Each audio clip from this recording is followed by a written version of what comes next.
Okay. So, good morning, everybody. We're this is our last class before a break. So we have two options. We have two options, and we can actually decide whether we want to have some sporadic classes during the summer when I'm back or not. Yeah? Yeah. Okay. Fine. So we will send out an email with exact dates and everything and how that's going to work. Okay. But in the next 3 weeks, I think we're going to be um, yeah. We're leaving to Israel for like this a week from today. And then I'm going to be there for 2 weeks. So I just gotta just be safe. yeah, just literally half an hour ago there was another missile from Yemen. Yeah. Yeah. They took it, Yemen, the Houthis. They just took it down. Took it down. No, I heard that they're fighting in Ramallah. What did it say? Yeah. They took it down. Okay. So last week we discussed we basically finished the Amidah. And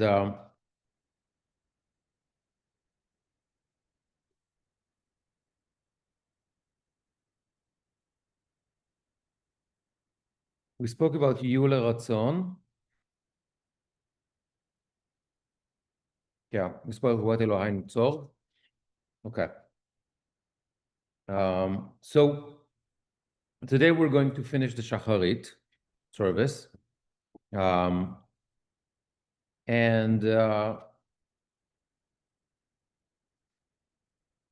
so that's kind of like look at what that material that we have till the end of the service, right? So after the Amidah, we have, if you look at page 137, we have a section that's called Vidui Confession. And that is actually part of the Tachanun that is being added every day. Let me explain what's going on here. So the Talmud already talks about this idea that one should add Tachanunim, supplications, after the Amidah, or right, personal supplications. So one good example that the rabbis already instituted is the one that we saw, Elohai Netzol, right, in the previous page, 135, right? And we said that this is Rav Bar Ravina, his personal prayer as an example, but it became kind of a standard to recite it.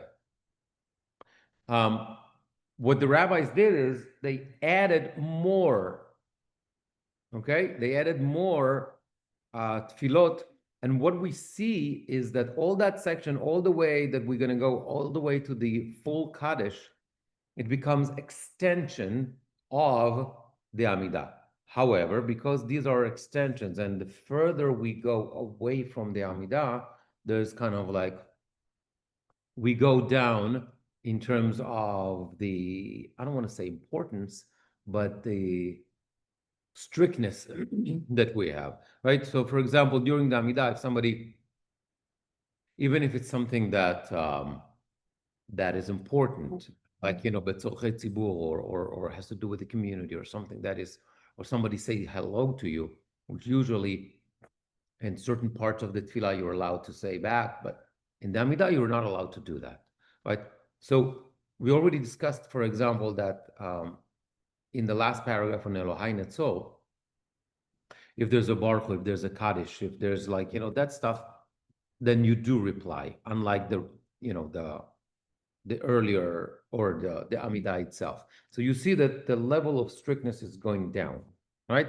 And the parts that we're going to see here are parts that are not even always there. So let's analyze without getting into too much details. What do we have? So the first one is a vidui. Now it's interesting if you look at the sidur here. So according to some of the traditions, and mainly in Eretz Israel, Sephardic traditions, and in Eretz Israel, some of the places, not all the places in Eretz Israel, they start with a vidui. Okay, it's a tefillah that we're familiar with. We know from the high holidays. Ad Hashem, kel rachum, right? That stuff, and Ashamnu, Bagadnu, Gaza, right? So that stuff in the Chutz La'aretz, in the Ashkenaz Nusach, we do not recite it on a daily basis. But in Israel, many communities do that. Sephardic communities do that on a daily basis. Okay, fine. We're going to discuss it in depth when we get to the high holiday liturgy. Then, if you look at page 139, you see Avinu Malkeinu. Avinu Malkeinu is, again, it's a particular tefillah that we recite on the from Rosh Hashanah to Yom Kippur, and also on public fast days. The origin, not exactly the way it is here, but the origin of that tefillah comes from a story in the Talmud. It was a story in the Talmud where there was drought, and the different rabbis, well, at that time, actually, they wanted to do it actually a couple of years ago. I remember in Israel, when there was also a drought, they wanted to do something similar, that a fast to decide it's going to be a fast day, and tefillot and everything. And what happened is that each of the rabbis went and started praying, for rain, and nothing happened until Rabbi Akiva came, and Rabbi Akiva started with Avinu Malkeinu. Again, this is not the form, the model that we have here. This is much more expanded, and a lot of the lines were added much later. We're going to discuss that when we discuss the high holiday liturgy, like during the Crusades and stuff like, so you, but that formula was initiated by Avinu Malkeinu, and the rain started. So from that, we learned that this is a very powerful tefillah, and therefore we recite it between Rosh Hashanah and Yom Kippur, and also on public fast days. Why public fast days? Because the idea in Judaism, kind of in a nutshell, we're not going to discuss it in depth, but what's called the theological, philosophical idea behind that when we fast, it's not just like, okay, we fast and commemorate a historic event. It's much more than that. We need to gain perspective or introspect. Okay? It's an opportunity for us to, because we say chatanu lefanecha, and we say it's a time that we say, well, if bad things happen, maybe we're responsible in some way, which kind of like begs the question, okay, the fast days that we commemorate today, nowadays, happened thousands of years ago. Yeah, but things still happen. Okay, so why on those particular days? So let's decide it. Well, Tisha B'Av, we don't say it for technical reasons, because we're in mourning, and a mourner doesn't say that, and there's like a lot of, but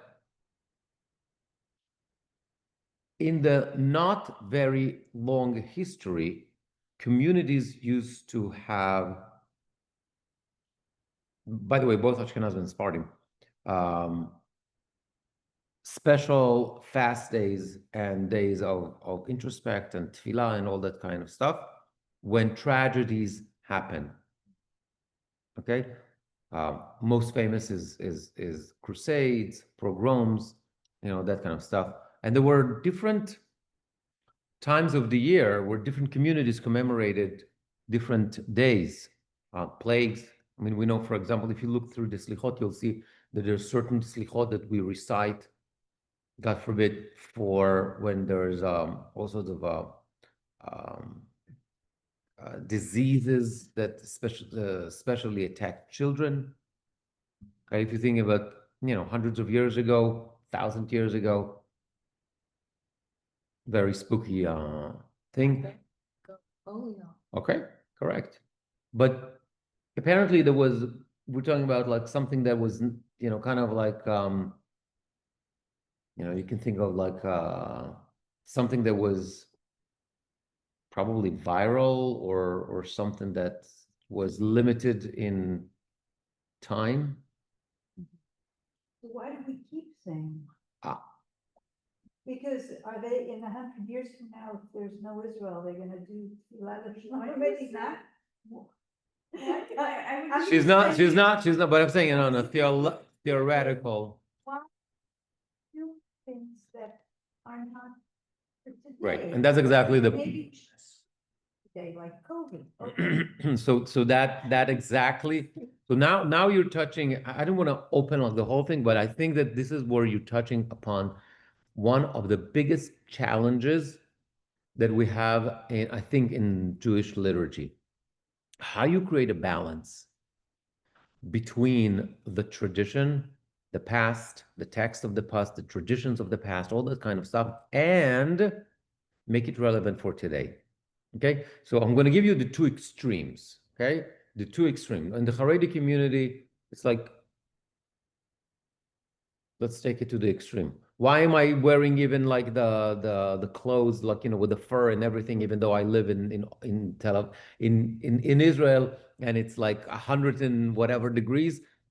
It's because my Rabbi or my ancestors used to wear it in Russia, and I resist change. That's, by the way, the definition of Haredi philosophy is Chadash Asur Min Torah. That was like the whole thing that the Khatam Sofer started. This is where it came from. Any change is no. And so I maintain, because I want to also draw a direct connection to the past. Okay? I have a problem with it because most of our ancestors were not rich enough to be wearing those clothes. Those are the clothes of the pirates in those days. That's okay. That's right. We're not talking about that far. We're talking about, like, perhaps a grandfather or a great-grandfather in Russia or whatever. Anyway, the point is that is kind of the philosophy, and therefore, what are the events that we commemorate, that we have liturgy for, and that everything stays the same. Okay? Therefore, we're not even getting into the philosophical idea of, for example, the prayer for the state of Israel, whether I believe in the state or don't believe in the state. My grandparents didn't say that prayer. I'm not going to say that prayer. It's without even getting into the philosophical idea whether I believe in that state or not. And since Yikum Purkan, for example, which we discussed, and when we discussed Shabbat, it was a long time ago. Yikum Purkan was the opening or the end. Look, page. Hold on, I'm gonna forget what I want to say. Just give me a sec. Yikum Purkan, for example, on the other hand, which is recited just before the prayer for the state of Israel, on page 517, 519, right? That talks about the heads of the community in Babylonia, specifically in Babylonia. We're still going to maintain and recite, even though they did. But they were not in Babylonia. Okay, so this is like one extreme, right? We changed nothing. The other extreme is what you see in the Reform movement. We change everything based on circumstances because we want to make it relevant. So what's the problem here? We lose the connection to tradition. And even the Reform movement, by the way, in the last kind of like 30 years, definitely 20 years, realizes that it doesn't hold.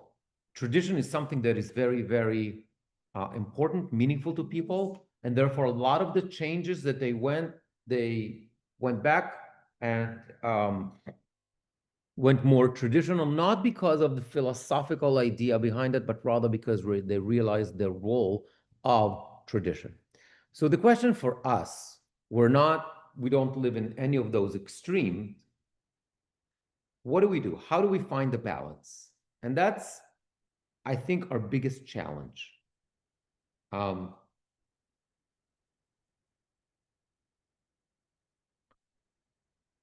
I believe that certain things need to be recognized and receive voice within our liturgy. So definitely the prayer for the state of Israel.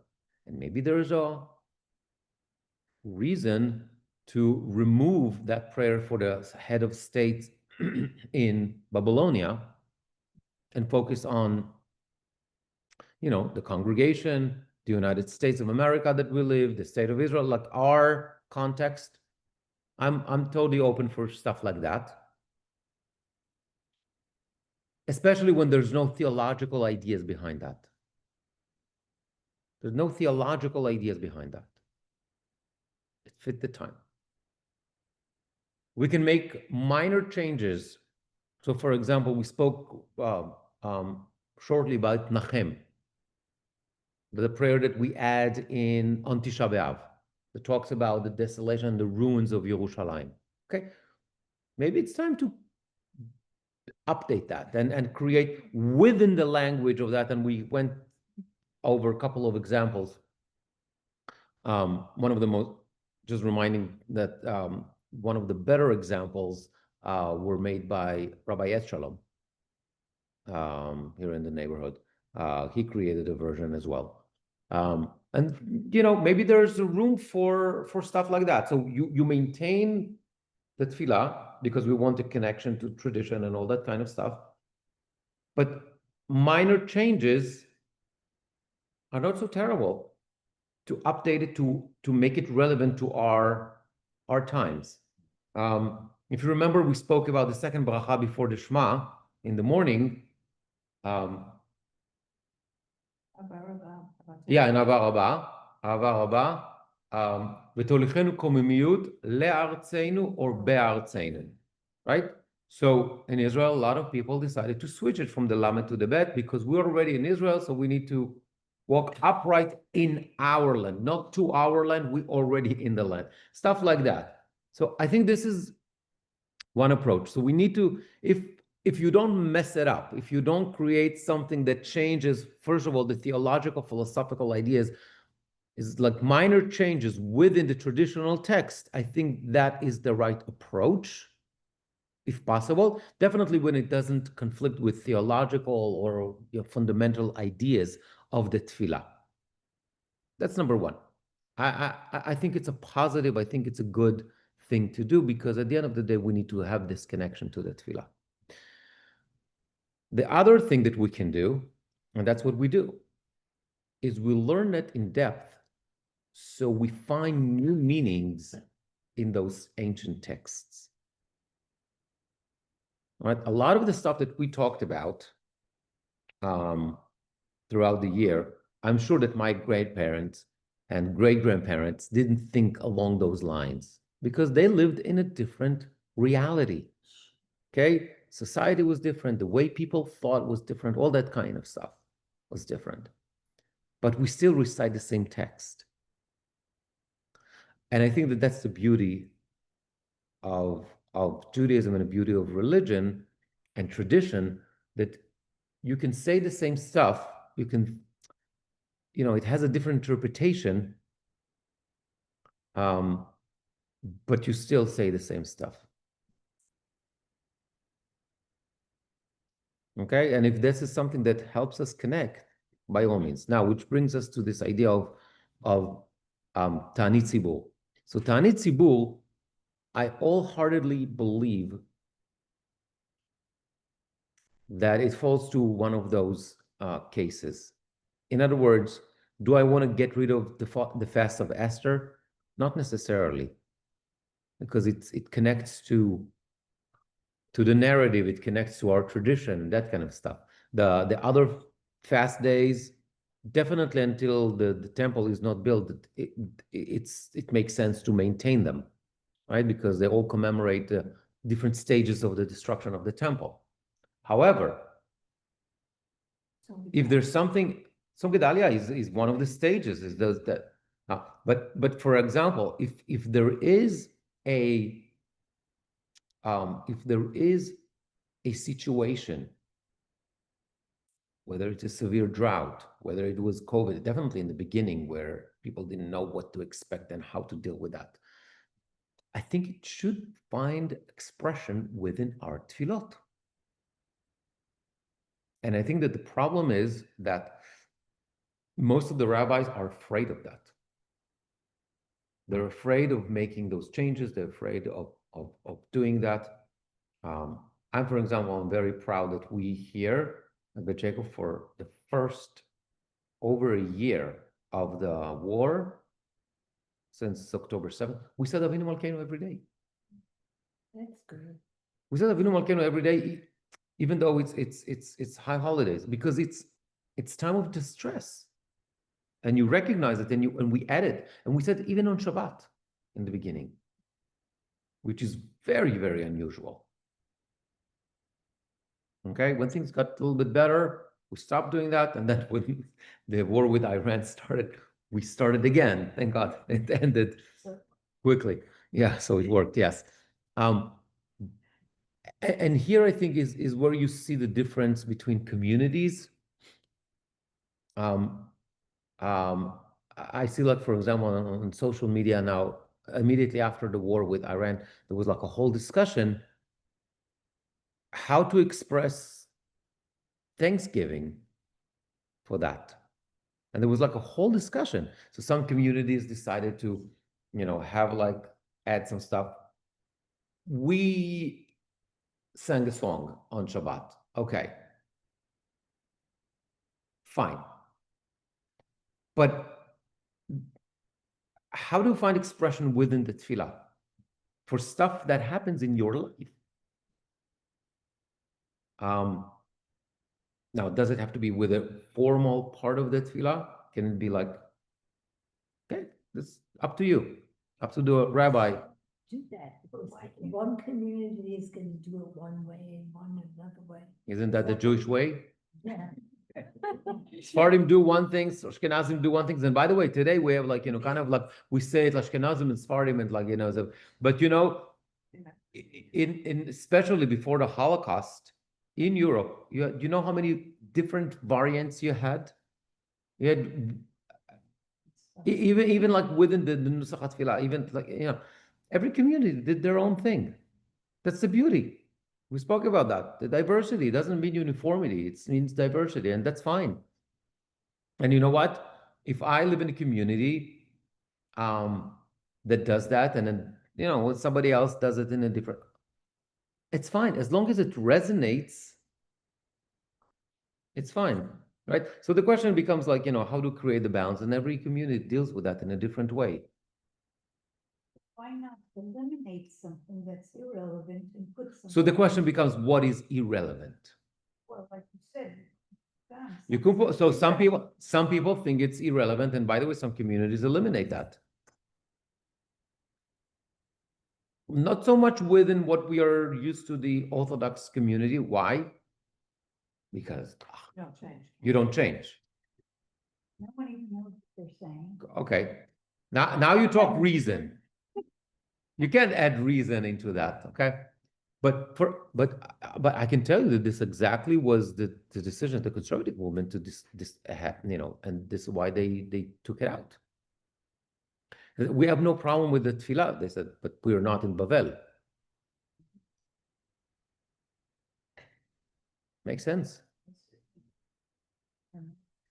So anyway, so this is the challenge. By the way, it's not only in tefillah, but it's fine. It's very significant when it comes to tefillah, to liturgy. But it's much more than that. Like, forget. Don't even. Yes. Halacha. Yeah, for sure. And by the way, that is I think that this is our biggest challenge in the 21st century, is to make Judaism relevant and meaningful. If we're not going to do that, we're going to lose. We're going to lose people, because people, especially the younger people, are looking for authenticity. They're looking for something meaningful. Okay, and if our Judaism, whatever that means, halakha, tefillah, whatever, right, is not, we're not serving that. We're not creating Judaism that is meaningful. And there are different flavors. Don't get me wrong. The different flavors. Then they're not going to stay. This is our biggest challenge. I think the problem is that it looks like a stila or hypocrites, because they're so worried about some minutia on Shabbat, Mhm. but yet they do other things that are not in accordance to real halacha. And so you look at that and you say, oh, you're so worried about stepping on the grass that you might make a hole, but meanwhile, you've hurt somebody badly or whatever it is. Mhm. So I think they see that too, Who's they? the kids. Oh, for sure. That's why they're leaving. Correct. They see that. And that's exactly what, if I don't know if you were around, but that's exactly what I spoke about on one of the days of Pesach. This the need to provide meaningful, relevant Judaism, and that goes right into that stuff. It's hard. It's very, very hard. But if we're not going to do, and it requires rabbis to really start thinking in a different way. And How do you do that? well, that's a bigger problem. But Because there's other things. I the mean, tons that it's in every aspect of Judaism. that's a minute thing, but It's not that minute, because it talks about something that is much bigger. I'll give you, well, let's well, we're not gonna get through. But I'm gonna open it for a second, okay? So wine, right? So in the old days, when the decree was created on wine, by the way, it was created also on oil, not to use oil that was made by non-Jews, okay? But already in the times of the Talmud, it was gzera she'hatzibur yachol la'amod ba. They realized that's not going to fly, right. and they got rid of it. Okay. Wine, okay. So that continues. What was the premise? What was the reason? We're not talking about yain nesach. Yain nesach is the yain that was used for rituals. Okay. We're not talking about that. For over 1,000 years almost, nobody's dealing with that wine. There's very, very little wine that is manufactured, and it's not that you can find it in the supermarket anyway. How do you call it? Sacramental wine. Okay, that's what? Wine sacramental one is, I think one of the Menashevitz ones. No, It's called, right? It's called sacramental. Yeah, wine. but I'm talking about the kosher, right? So I mean, okay, so that's 99% of the wine that we call not kosher, it is kosher. It's what we call halachically, we call it stam yeinam, just non-Jewish wine, let's call it. Okay, is there a difference between that and the kosher wine in terms of like the ingredients or whatever, or the intention even of what to do with that? Absolutely not. It's meant for drinking, not for rituals. And it in terms of the ingredients, it's exactly the same. So what is the real reason? Why is it that the rabbis prohibited stam yeinam?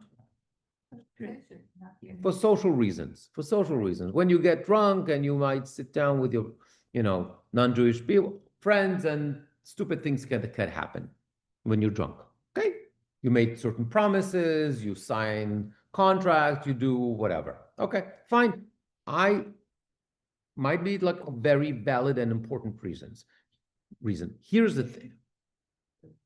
Here's exactly that's exactly where I'm going. So here's my thing. wine was the drink at that time. Okay, people drank water and wine. That's it. There was nothing else. Fast forward to our reality, or even like whatever, hundreds of years, right? You have hard liquor. Yeah, Right. Okay, exactly. but since the decree was only on wine, the rabbi said, no. We're not going to expand the decree. It's going to be only on wine. We're not going to deal with vodka and scotch and whatever, all that kind of stuff. If the ingredients are kosher, then it's kosher, period. So what happens? Now we have vodka and scotch and all the hard liquor where you can get drunk much faster. That's what I'm saying. And, but there's no prohibition.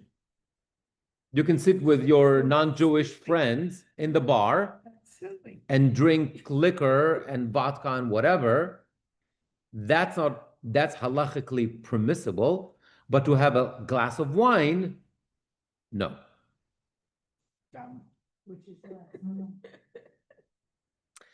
Here comes the authenticity, or the way Nechama said, even, smoking pot or whatever, marijuana. So if you want to deal with that in an authentic way, so you have two options. Either you're going to say, well, wine is even less than hard liquor. So let's say it's no longer relevant. And because it's not a social thing anymore, because if I want to sit with my non-Jewish friends, I'm going to sit with them and just going to have scotch. It's not going to make any difference. Some countries where wine is still much more of a social, but in America, it certainly is not. I have family in France, and it really is much more. Correct, but Again, you have the social What about wine beer? and non-hard liquor, but whatever. That's Right. different. Right, So- okay. So that's one way. That's one way to deal with that and say, like, that decree is no longer relevant. Let's move on. And some people are there. The other way is to say, okay, let's go into the nucleus. What is the rabbi wanted to create? He wanted to create separation between us and the non-Jewish community. Fine. If that's the case, then we need to expand and let's include all alcohol. Let's include also recreational drugs and all that kind of stuff. even NyQuil. I'm sorry? I said even NyQuil. NyQuil? Yeah. Oh, I think that, yeah. So, here are like two ways to deal with that. Let's call it in order to create something that is authentic and relevant, at least in the way I look at that. I'm not saying one is better than the other, but the fact that we don't do neither, makes our practice irrelevant and not meaningful. But they also call it And that- Mesa, Which is, it's not. it's So not, it's absolutely not. Well, I'm saying 99% of the wine today by non-Jews is what we call the stam yenam. If you look at the halachic Yeah. liturgy, everybody is called it stam yenam, just their wine. Means it's not Jewish wine. The problem is the same problem, it's the same nucleus, okay? If you want Judaism that is authentic, you need to go one way, right? And do something about that. Say, I'm going to do that because what? Just because that's the decree from 1,000 years ago? Okay, that makes no sense. Because it makes no sense. Okay? But the Same goes for kitniot, same goes for like a lot of stuff. Oh, yeah, Okay? yeah. So I spoke about that in Pesach, but I'll give you another good example is even shchita.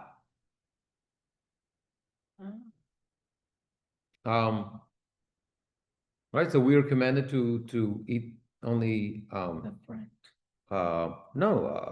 animals that were shechted Yeah. properly according to halacha, right? And the reason, because it's more humane, whatever, less suffer for the animal, whatever, all that kind of stuff. Okay, that's not the Torah. That's the rabbi's explanation. The Torah doesn't give it any explanation. Doesn't give us also the laws of shchita. That's later on. That's not in Tanakh. Okay. So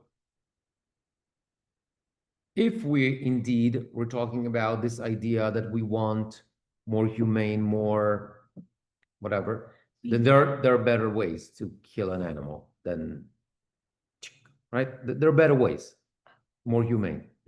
Be vegetarian. Well, that's a different story. Okay, so that's one option. And then another argument would be like, for example, if we're so concerned about how the animal dies, shouldn't we be more concerned how the animal lives? And if that's the case, you know how like, you know, how the conditions under which those animals live is like horrible, or the mass production, whatever. So maybe the laws of kashrut should be expanded to include tzar balei chaim, to make sure that the animal also lived, not only dies in a proper way, but also lived in a. I'm just like throwing ideas that the idea is like to make sure that stuff is meaningful and relevant. Otherwise, we're talking about something that is, you know, the young people, they say like, you care how the chicken dies, but what about how the chicken lives? You don't care. You know what? You're a hypocrite. Leave me alone. That's not for me. It's a very, very well thought out idea. I mean. Right? Absolutely. Okay. And it resonates even with us, right? And the same goes for the wine. And it's this, right? No, the only wine is Jewish wine is Manischewitz. Right? So if I want to get drunk with my friends, okay, big deal. So I can go and have scotch and tequila and whatever and vodka and what. Yeah. Okay, here's a simple, tiny example. Okay, hagomel. Okay, and you can see like, you know, so hagomel. So the custom is based on the old days. 4 people, like, you know, the one that was released from the jail, the one who crossed the ocean, one who crossed the desert, and one was severely ill. Those people say hagomel. Okay, from that we have like this practice. A lot of people recite hagomel when they go off the plane, because you cross the desert, you cross the ocean. So we do the ocean. My husband's an aerospace engineer. He says it's safe. So I just do ocean. The what? I just do it when when I cross the ocean. I don't do it when I go like to New York, for example. Right. So I don't do it at all, because the element of sakana, of danger, is less than even trying to cross Pico. Right. Right. So the question is again. So now I put on my own thought into that. I was like, what's the idea is danger, right? So danger becomes it's not an absolute term. It changes, right? So and so you have like a variety of minhagim. Okay, fine. But the point is, if you are very, very strict, if you go to the Haredi community, they're going to do it only under those circumstances. If you go to other places, like, you know, let's take the other extreme, what you see today in reform and conservative places, I don't know if they say hagomel, but they have a form of Thanksgiving, whatever, something equivalent about almost anything. That's okay. That's okay too. But I'm saying, like, at least it's being authentic, but what do you, okay, you go to Sephardic communities, by the way, you know, every cold, you know, so somebody like, you know, had a cold, they get back to shul, they, oh, that's hagomel. Okay, it's like, you know, you went into a minor car accident, like, you know, like whatever, your bumper got whatever, something scratched. Oh, I need to say hagomel. Okay, fine. If it makes them feel better. Right.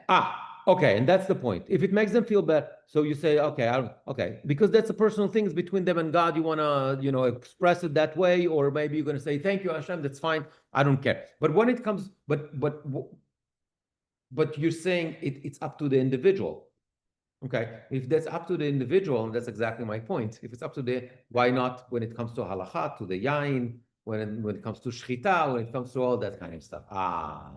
Okay. When it comes to tefillah, when it comes to the fast days, when it comes to Yekum Purkan, when it comes to all that kind of stuff. So the question is, do we empower the people to make those decisions? That was one of my claims. That in order to create, one of the ways in which we can create meaningful and relevant Judaism is to empower the individuals. Okay? It's not the job of the rabbi, in my mind, today in the 21st century, is not to say yes, no, do it, don't do it, whatever. Is to teach, is to give okay, this is the spectrum, this is like, and then people need to make their own decisions.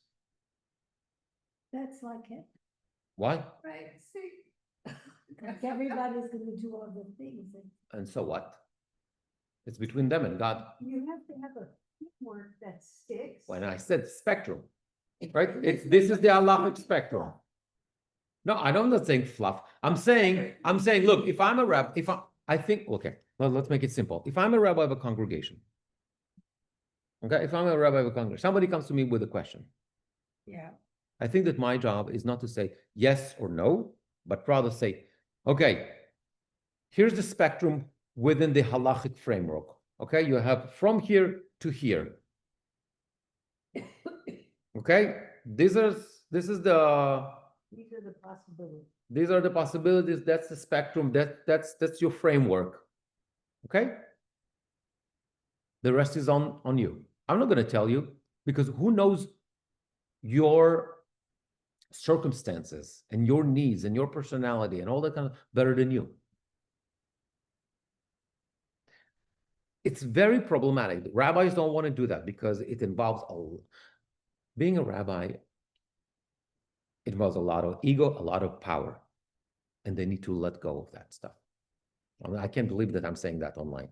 This is going to be published. I'm so screwed. I'm so screwed. I should have yeah. This everything is this is not published. Right. I'm not publishing this one. We're not doing much of tefillah here anyway, so that's fine. Right, there's some people who don't try, I mean, a lot of this, Don't is trust like, their you've own. got to have some kind of education. But that's my job as a rabbi, to empower you, to teach you, to Right. make But correct. so remember, it's not like everybody can do whatever they want.